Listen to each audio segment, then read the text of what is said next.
What's up, everybody? It's Mr. Talkbox. Check it out. You need to like and subscribe. Come on and catch a motherfucker. DOA playlist. Let's get the funky. YouTube family and YouTube world, I hope everyone is well and I hope everybody is blessed. Like I've been sharing with you, today is a special day. Today I have a special guest. This brother here is very special to me. His story is deep. Today I'm going to share with you the Chance Howard story.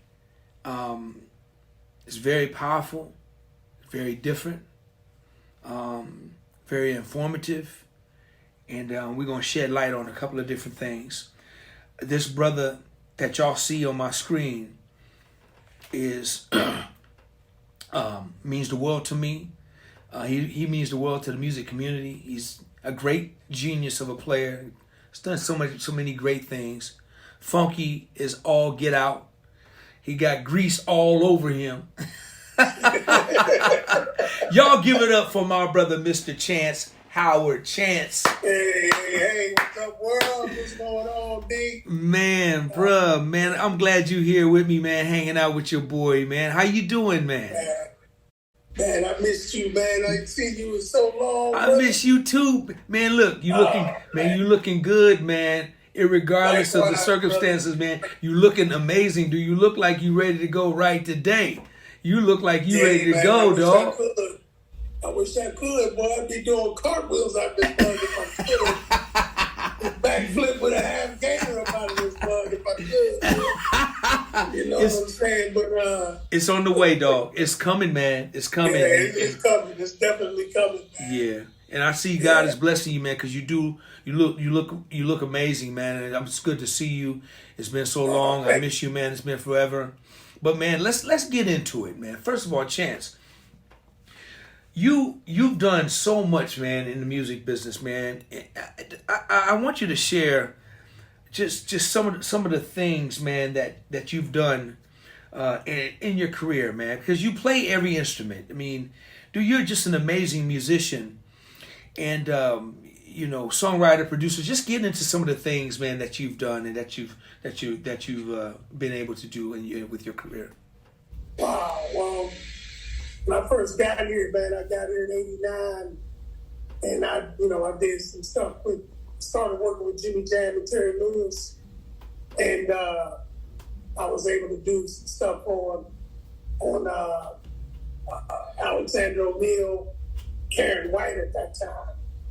And right before that, actually, I did Gladys Knight, Chaka Khan, and Patti LaBelle, just playing with them, just gigging with them, And then I flew over here, got to Minneapolis, and started. I met Jelly Bean Johnson, the drummer for The Time, and they introduced me to Jimmy and Terry, and that was it. I just started going from there. I wound up being the MD for a group that Terry was put together called Solo. And I went from there to just producing for a lot of different people, this person, that person. But sure. You know what I'm saying? But it was like the thing just started going off. I wound up making my own position in the Harlem Globetrotters for 2 years. I was their music consultant for 2 years with the Harlem Globetrotters. That was a crazy gig right there, bro. Wow. And so then I went from there to just doing a lot of touring. It went from production to a lot of touring, So I started touring with The Time, and because we did our first thing with The Time back in, what was that, 91? It was like 91 or something like that, man. Yeah, it was like 90, 91, yes. I think. Yes. And And then like in '95, after I got off the R. Kelly tour, then I got a call like that next 2 days later. I got a call from Jelly Bean, in Morris, asking me to come play with the Time. So I wound up doing that, and I wound up playing with them cats from that point for like 15 years, bro. Wow. It was just a cool gig, Yes. It was just easy money, just go in, do the gig, get the money, and go. Right. We had so much fun doing that gig, man. That was so much fun when we did it. That was crazy for me, man, because I just knew I was going to be out there with everybody, and then they was like, "No, man, you're going to be a ghost player." That's right. You was the ghostly 7. I didn't even know what a ghost was, bro. I was like, what the heck? Okay, I got ghosts, whatever it is, it's money. Right. So we got out there, man, and everybody walked on stage, and my stuff was set up behind the stage. I had a little monitor down there, and I had a TV monitor up here, man. And it was Chance. I remember, man. And you was the cleanest one. You had your suit on and everything clean as all get out, just not to be seen. I know. I was searching for a suit and everything, man. And I got back out, after I got dressed, I was like, "What I do all this for? I could have had on t-shirts and jeans and a hoodie back here, man. I could have been chilling." That was funny, man. That was off the chain, though, bro. Y'all figured it out. Man, that was a special moment. So, Chance, you're living in Minneapolis, but you moved from where? Where did you move from? I moved from Pittsburgh, PA. Okay, from Pittsburgh. Yeah, I moved from Pittsburgh, PA, man. It was, the way it all happened was just, it was God, man. I mean, no other way to put it, man. It was Jesus Christ looking down on me, man, and just laying them hands on me, man, because what happened to me doesn't happen. You see what I'm saying? So it's like I was in the nightclub playing with a friend of mine's band, and I was just sitting there, just having fun, and I was off that night. And I'm just having fun. I'm sitting. I mean, I'm playing everything. I'm just jumping from drums to bass to keys to singing. I even play a little guitar. I can't even play no guitar, But I came off, and this guy was like, "Man, you're a bad dude." We got to talking, and he told me that he produced for Prince and all these other cats. Now, I'm 23 years old, so I don't know who's producing for who and writing or whatever, for who. I'm just like, I had an idea that Prince wrote for Prince, but I wasn't sure, And when he said all those names, I was just like, yo, I gotta get this cat my demo. I had just made a demo that week. Earlier that week, I had just finished mixing it. And I told him, man, I'll be right back. I'm gonna run to go get my demo.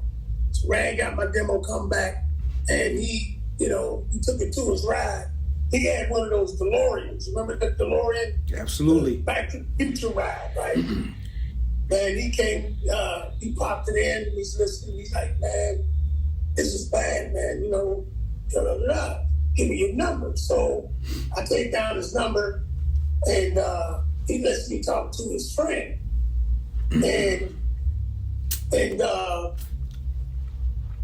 No, that's right. My friend Ronnie had quit the band that I was in. He quit the band that I was in, and he moved to Chicago, right? And he was going back and forth from Minneapolis to Chicago. He had quit the band to work for American Airlines. Okay. Right. So he was going back and forth Minneapolis to Chicago all day, right? And he met this dude named Keith on the plane. And we had just, before he, no, actually it was after he quit, we had won this Battle of the Bands, nationwide Battle of the Bands, right? So they gave us a contract with A&M Records and Capitol Records, and they gave us 1,000 of our LPs pressed, right? So we did that, and Ronnie, the flight attendant, he had a backpack full of them, right? So he gave the one to Keith, the guy he met on the plane, right? So he gives it to Keith. Keith flies home, and he's listening to the record. He's got some of his boys around. He's like, man, that dude Stan can sing. No, he's like, that dude Ronnie can sing, right? And his boy said, yo, man, who's the dude that's producing? He's like, that's where the money is, man. If he's writing and producing, that's where the money is. And they looked on the record. He said, some dude named Stan Howard. Now this guy reaches out, looks out from in the kitchen, and says, yo, Stan Howard, I just saw Stan Howard in Pittsburgh last week, 2 weeks ago. The dude that I met in Pittsburgh and the dude that Ronnie met on the plane were roommates. Oh, wow. That doesn't happen, right? Wow. Yeah. Then I come to find out that Ronnie, no, my bad. I come to find out that Keith is Cedric's manager. Cedric didn't write all these songs and all this other stuff. He was lying to me, just talking smack, right? And found out that Keith was his manager. So me and Keith started talking. Me and Keith started chopping it up, and we got real cool. And then he invited me to Minneapolis. Wow. I come to Minneapolis. I stayed there for a week. That weekend, we go to this club, and we just sitting there, we just standing around chilling, and I see this dude just bobbing his head to the music, and I'm like, man, only one dude in the world bobs his head like that. That's Jelly Bean Johnson. That's Jelly Bean, right? And he's like, man, that ain't Bean. I said, dude, I put my life on it, dude. That is Jelly Bean Johnson. Yeah. So we go down there, right? We start talking. I'm standing there looking at it because I'm like, I was very sure that it was him. But when I saw him, it was like, yo, this is really Bean. This is like one of my heroes, right? Wow. And wow. I'm looking at it like, yo, this is crazy. Keith goes into management. Hey, what's up there, brother? How you doing there, Bean? Hey, man, I got some new blood in town. This is a bad man. You got to take him out. Bean is standing there with a girl in each arm, right? He's feeling like this, yeah, right? And he's saying to him, like, okay, man, I'm going to listen to your stuff. But after the show, Keith wouldn't leave him alone. So Bean said, look, man, I'm going to listen to your shit. Right? I'm going to listen to your shit. If I like your shit, then okay. But if I don't like your shit, I'll be real glad to tell you I don't like your shit.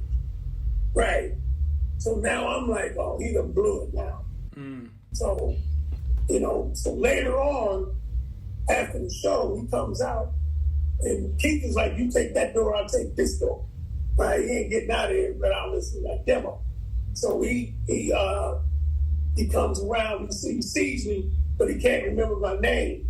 And he's like, Mr. Demo Man. Yeah, Mr. Demo Man. He said, let's go listen to your shit. Come on, bro. Wow. And we go into the car. I'm sitting in the back there like this, because I'm like, he gonna play me anyway. he's gonna play me. So we wind up listening to songs, and Bean is like, after the third song, he said, "You did all this by yourself?" And I said, "Yeah, man, I did it all by myself, but why don't you just tell me you don't like it so we can go on and get something to eat? I'm hungry." You know, like that. And he's like, "Man, did I tell you I didn't like it?" And I said, "No, you didn't tell me, my bad." You know, he said, "Man, where you gonna be at tomorrow?" No, he said, "What you doing tomorrow?" I said, "I'm doing whatever you want me to be doing." And he said, "Okay, look, just have your ass down there tomorrow night, same back time, same back channel, you dig?" I said, "Cool." So we come down the next night. Long story short, and I know this is a long story. We go down to the club. He introduced me to all these people. After the club, we come outside. Beige Mercedes pulls up. Tinted windows, drop top. Right? Pulls up. Music just banging in the car, right? And he was playing, I'll never forget, he was playing Diamonds. Diamonds are a girl best friend. Mm-hmm. Herb Albert. Absolutely. And the jazz goes right. So he's playing that, and then drop top comes down to the window, and it's Terry. Right? Terry's just sitting there, just, you know, and I'm nudging Dean like, "Hey, dude, that's Terry Lewis, man. I'm bugging, right? I'm bugging on all of this, man." And then he takes me, puts me in the car with Terry.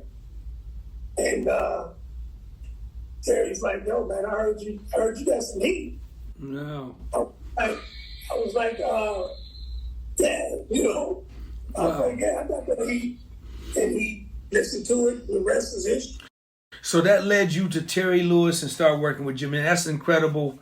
That's an incredible story, man. That's where, see, everything starts somewhere, and I appreciate your story, man. I would have been tripping out, man, because, you know, that whole Minneapolis scene, man, growing up for me was it. So when we started playing with the time together, man, I was so crazy dumbfounded just being at Paisley and rehearsing and stuff, man, with just doing, you know, just doing that music, man. Listen, man, let's get into this thing, man.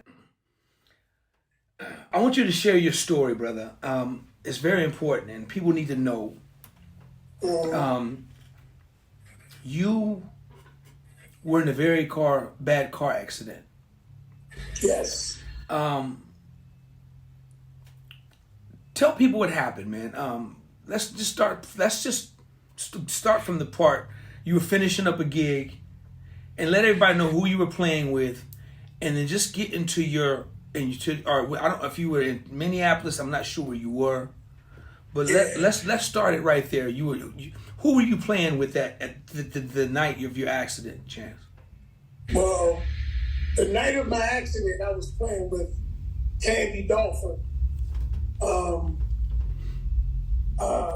The night before that, I was playing at the Hollywood Bowl with Snoop Dogg. Playing with Snoop Dogg, Charlie Wilson, Chaka Khan.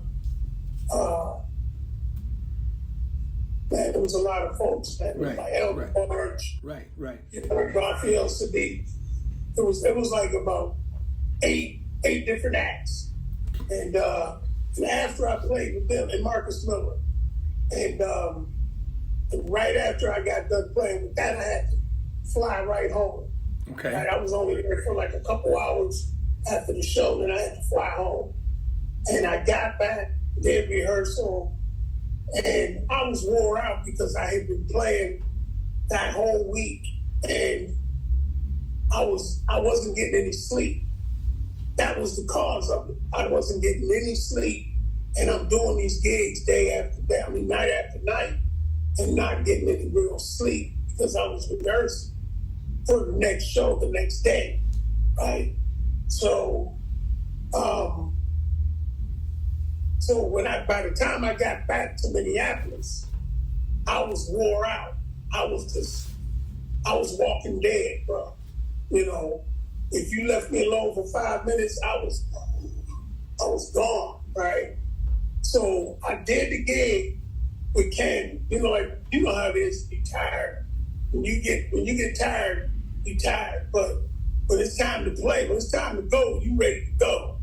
You know, and so I got up, did my thing, got done, and I was supposed to go home, and I went to another club like a dummy, and I only stayed there for about 45 minutes. And I was coming home, and I remember going to grab something to eat because I just wanted to eat and go to sleep. And my nephew called me, and he was like, Uncle Chance, he said, I know you've been out. I know you've been out doing the thing all week. You ain't been getting no rest.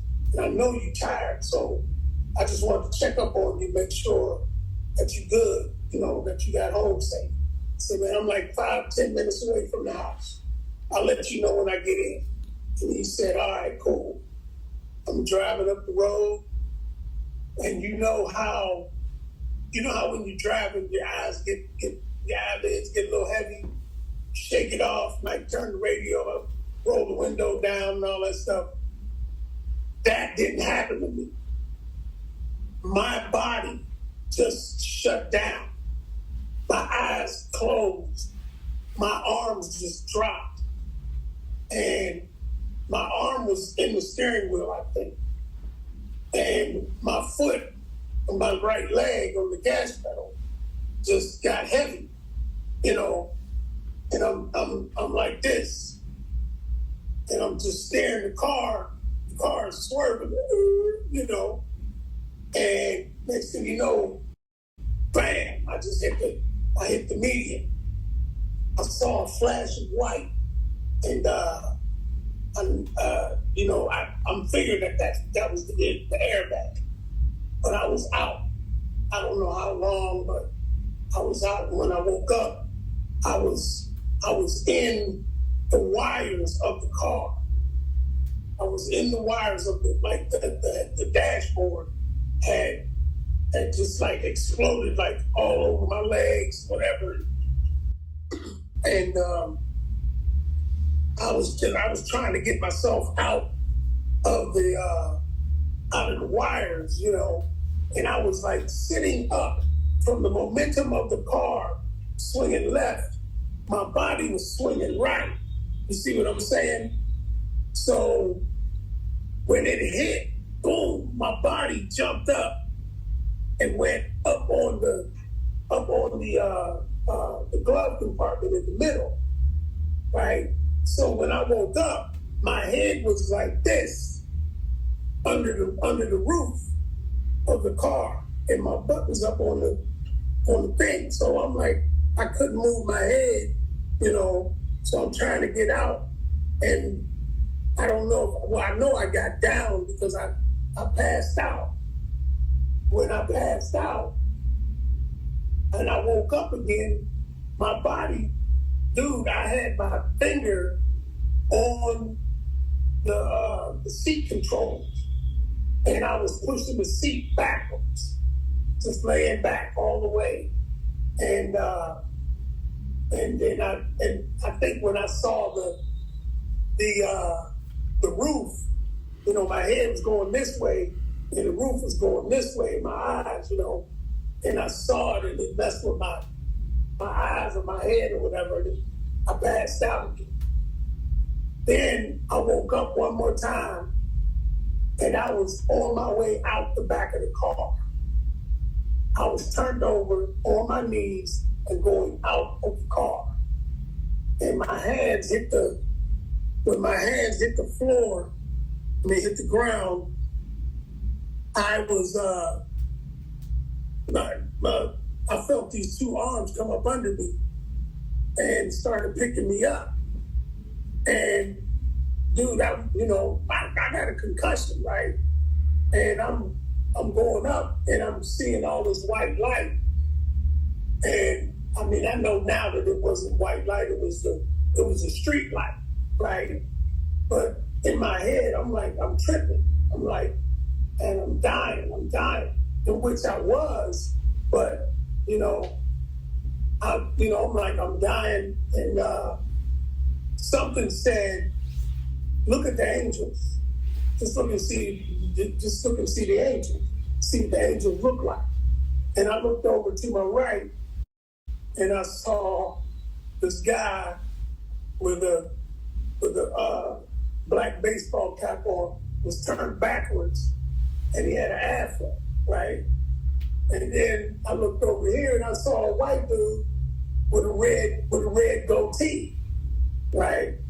I looked back over at this dude. I said, wait a minute, you motherfuckers ain't angels, like that. And he laughed and he said, no, sir. No, but can you help us get you to that gurney? And that's when I passed out. I didn't wake up until it was, until I got there. I mean, until, I think it was like 3 days or 4 days later, they had me in a self-induced coma or whatever, so I could rest, So Chance, the what was the significance of the injuries that you suffered, man? What happened to you? Well, I had I broke 12 ribs. I severed my aorta, and I injured my spine to where they had to go in and fuse the membranes back to my spine or whatever. And in doing that, it made it so that I couldn't walk. For now. I mean, I'm working on my walking now. But it's been a long hill. It's been a long way up, man. But that's what it went to. I didn't know that.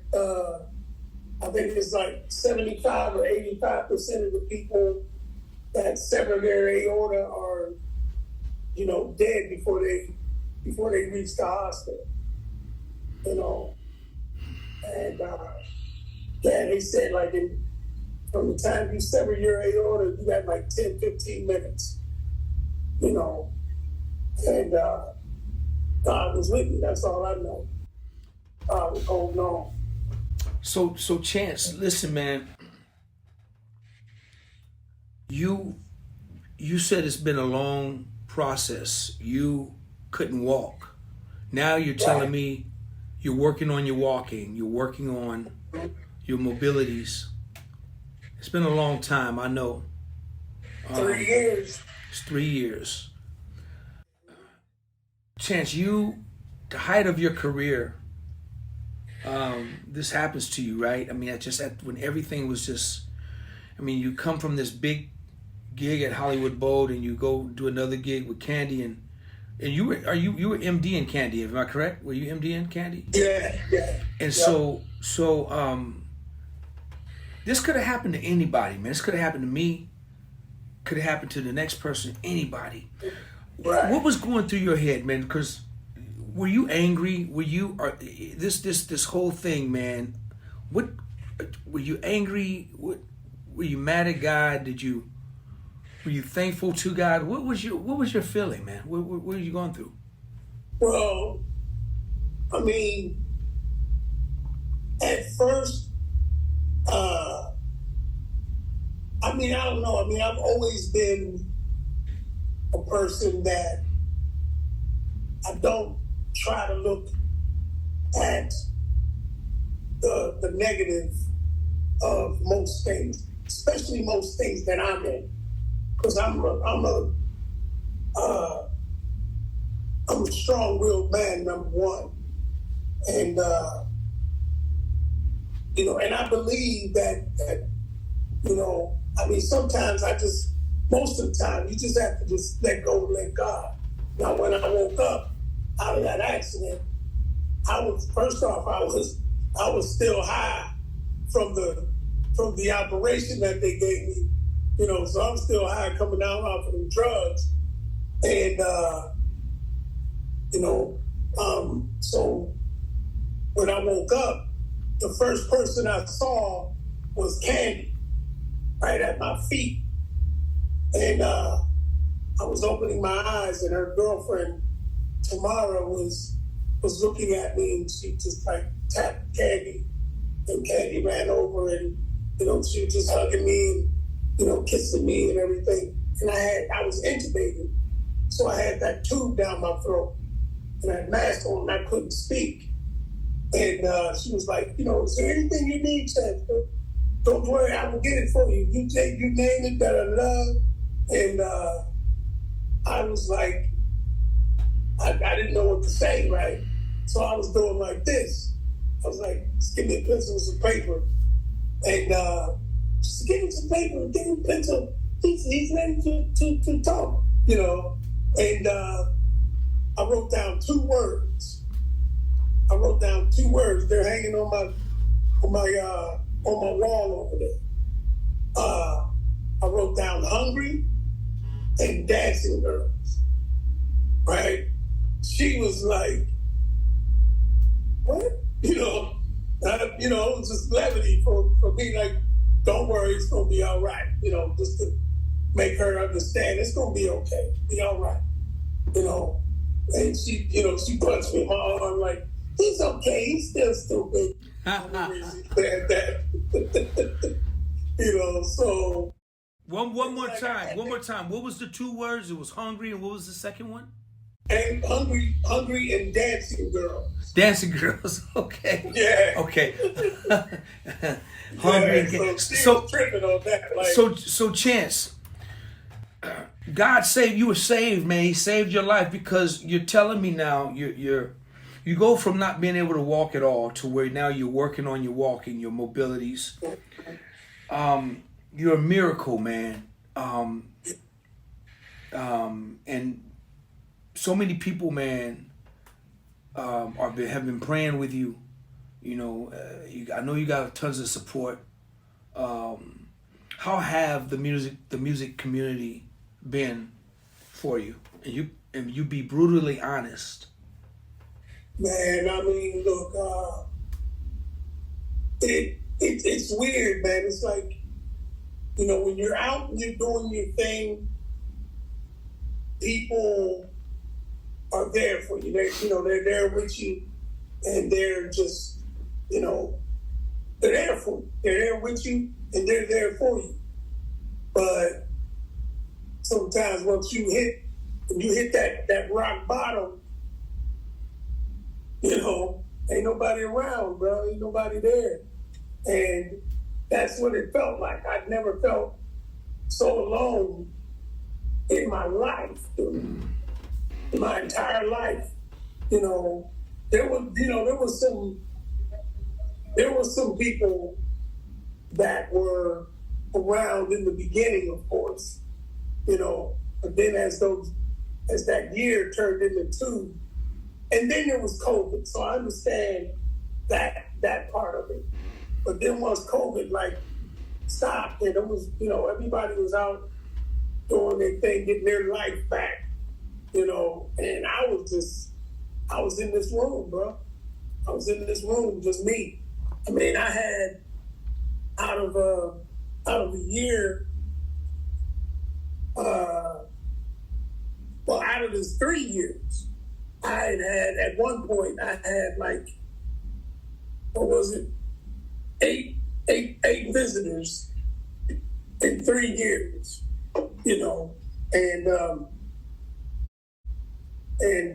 when I started letting people know this, my one boy, he wrote a letter on Facebook, because he was like, yo, that's not cool. That's just not cool. I gotta write Minneapolis and let them know that these Minneapolis musicians know what the deal is, And I started seeing a few more folks pop up from that. But then after that died down, recently, like if you talk about right now, there's nobody around, anybody calling. Now, Candy and Dave Cos and the guy there's this guy that does me and Candy do this jazz cruise every year, and he was great at the beginning. He was a lifesaver, monetarily, you know what I mean? And Candy and Dave have always been there for me.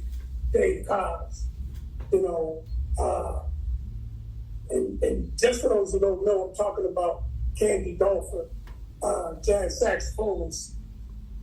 She lives in Amsterdam, but dude, she is funky as all get out. Absolutely. Yes. She ain't no joke.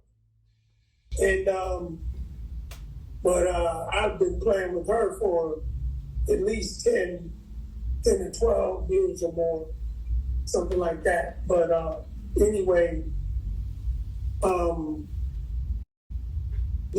that's just been the game right there, man. And having to deal with that and just put that out of my mind and stay focused on my thing. That's what was most important to me. I can't worry about what I can't change.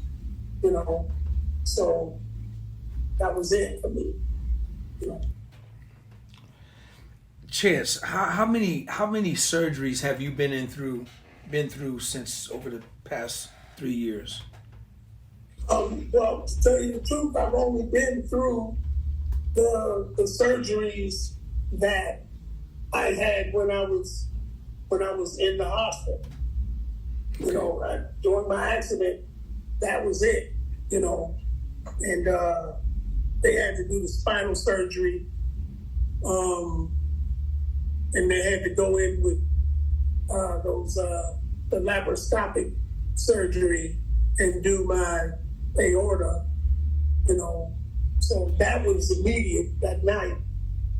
And the next, then it was like 3 days or 4 days that I had to rest. And then they did my spine. And I remember when I woke up, the doctor told me to move my toes. And I was looking up at the ceiling, wiggling my toes. And when I looked down, they were just still. I looked at my toes and they were just still. And I freaked out. I was like, I'm dreaming, I'm dreaming. I got to come out of this dream. And I went to grab my thing, and Candy's hand, it felt like a sea of hands. Just a cloud of hands just came over my face. And one cool story is this. I'm in the bed that day, and I looked over and I saw this brother sitting on the windowsill. But I couldn't see his face because the sun was blocking it. The sun was shining so hard I couldn't see his face. And I put my hand out, and he grabbed my hand like real hard, right? He's squeezing the jack out of my hand, right? And he's like, "Yo, Chance, man, don't worry about a thing, man. We got you. Don't worry about it. Don't worry about your rent. Don't worry about your bills. Don't worry about your car. We got you, all right? You just rest. That's your job, is to get better." And I pulled him closer to me because I couldn't see his face. And when he finally blocked out the sun, I realized who it was, man. It was Marcus Miller. It was Marcus. And he had flown in, him and his wife, that day of my surgery. Candy called him and let him know what was going on. And he was right there, man. I couldn't believe it. I thought I was dreaming, That's a great story. I remember that story. That's awesome, man. Yeah, man. Shout out to Marcus. Yeah, definitely. Shout out to Marcus, man. So there's an end date to this. There's 2 end dates to this, and share the first end date to this. There's Is there going to be a finalization to this whole thing? We're going to claim that. So what's the first date? Oh, yeah. Well, I'm getting out of here September 27th. That's my first date. Now, the significance of that date is that's the day that I had my accident. 12:30 that night, 12:30 that morning or whatever, I had my accident, 27th. So I want to get out of here the day I came in.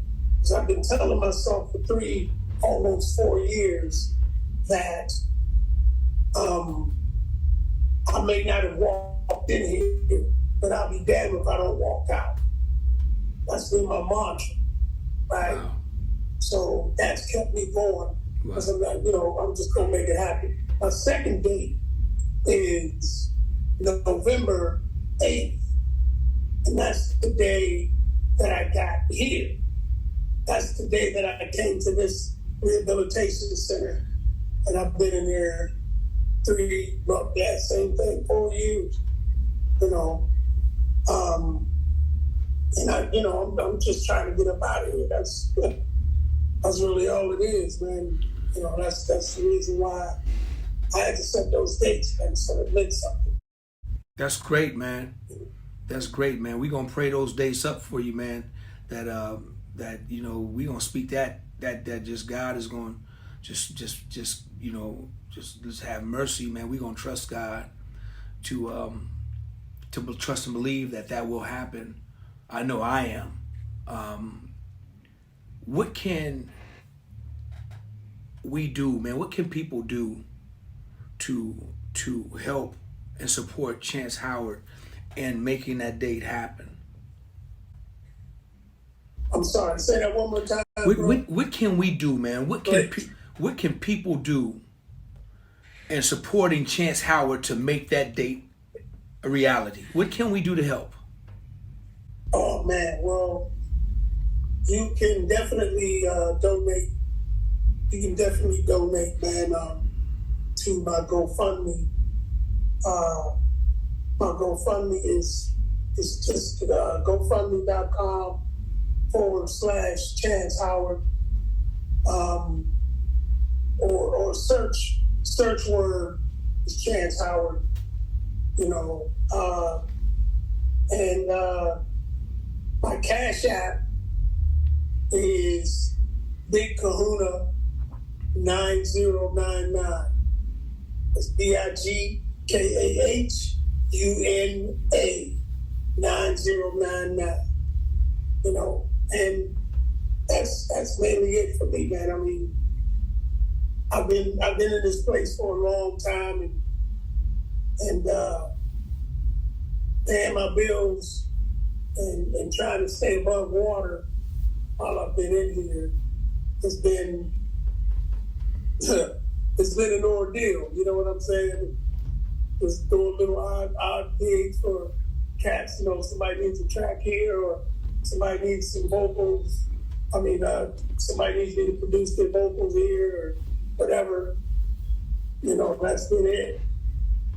But, I need something to happen. Chance, listen, what I'm going to make sure I do is put all your information in the description and the links and your Cash App, GoFundMe. I'll make sure that all that information will be a part of the link to this video and on my Instagram. If there's anyone who deserves support and help, it would be this brother who's hanging out with me today on my YouTube page. Especially because Chance and man, Candy, Marcus, man, much love and respect. And you've worked with some of the biggest names in the music industry, man. You've been a blessing to people's lives and careers. And this could happen to any one of us, man. Y'all please wrap your arms around this brother. Check on him, call him, love on him, help him. Let's help him.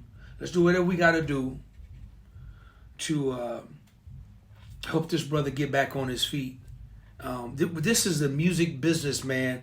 All of our lives are like this in the music business. All of our lives, it's like it's a roller coaster. Sometimes you can be on top of the mountaintop, then you'll be down in the valley. I understand it, man. And then especially in your situation. And this is a brother that's not asking for pity. He don't want nobody to feel sorry for him. This is a bad dude. This dude is amazingly talented. A career that was soaring through the roof. Didn't need nothing from anybody. Just living his life. First call guy.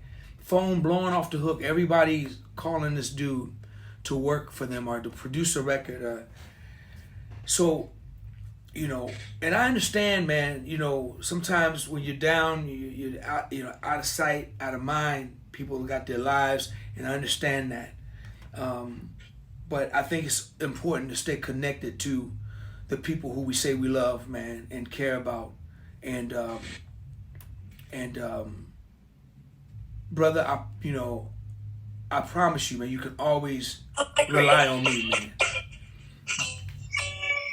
There you go. That's that funk, man. That's that grease right there. Just told you that a bunch of grease. But I promise you, man, you can always rely on me, man, and depend on me, dog. And I'm here for you. You got your brother's here for you.